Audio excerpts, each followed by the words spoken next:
ಮೈಸೂರಿನಲ್ಲಿ ಕರ್ನಾಟಕ ವಸ್ತು ಪ್ರದರ್ಶನ ಪ್ರಾಧಿಕಾರ ಆಯೋಜಿಸಿದ್ದ ಸಿದ್ಧಿ ಸಾಧಕ ಸಿದ್ದರಾಮಯ್ಯ ಮುಖ್ಯಮಂತ್ರಿ ಛಾಯಾಂಕಣ ಕಾರ್ಯಕ್ರಮಕ್ಕೆ ಮುಖ್ಯಮಂತ್ರಿ ಸಿದ್ದರಾಮಯ್ಯ ನಿನ್ನೆ ಚಾಲನೆ ನೀಡಿದರು. ಈ ವೇಳೆ ಸಮಾಜ ಕಲ್ಯಾಣ ಇಲಾಖೆ ಸಚಿವ ಹಾಗೂ ಜಿಲ್ಲಾ ಉಸ್ತುವಾರಿ ಸಚಿವ ಎಚ್ಸಿ ಮಹದೇವಪ್ಪ, ಶಾಸಕರಾದ ತನ್ವೀರ್ ಸೇಠ್, ಹರೀಶ್ ಗೌಡ, ಕರ್ನಾಟಕ ವಸ್ತು ಪ್ರಾಧಿಕಾರದ ಅಧ್ಯಕ್ಷ ಆಯೂಬ್ ಖಾನ್ ಸೇರಿದಂತೆ ಹಲವರು ಉಪಸ್ಥಿತರಿದ್ದರು.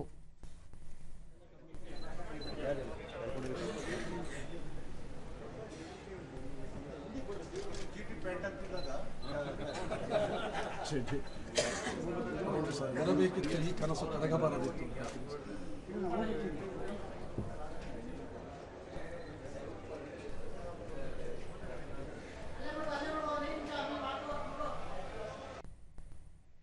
ದೂರದರ್ಶನದೊಂದಿಗೆ ಆಯೂಬ್ ಖಾನ್, ಮುಖ್ಯಮಂತ್ರಿ ಸಿದ್ದರಾಮಯ್ಯ ತಮ್ಮ ಸುದೀರ್ಘ ರಾಜಕೀಯ ಜೀವನದಲ್ಲಿ ಭೇಟಿಯಾದ ರಾಜಕೀಯ ಮುತ್ಸದ್ದಿಗಳು, ಸಾಹಿತಿಗಳು ಸೇರಿದಂತೆ ಅನೇಕ ಪ್ರಮುಖ ವ್ಯಕ್ತಿಗಳೊಂದಿಗೆ ಇರುವ ಅಪರೂಪದ ಛಾಯಾಚಿತ್ರಗಳನ್ನು ಇಲ್ಲಿ ಪ್ರದರ್ಶಿಸಲಾಗಿದೆ ಎಂದರು.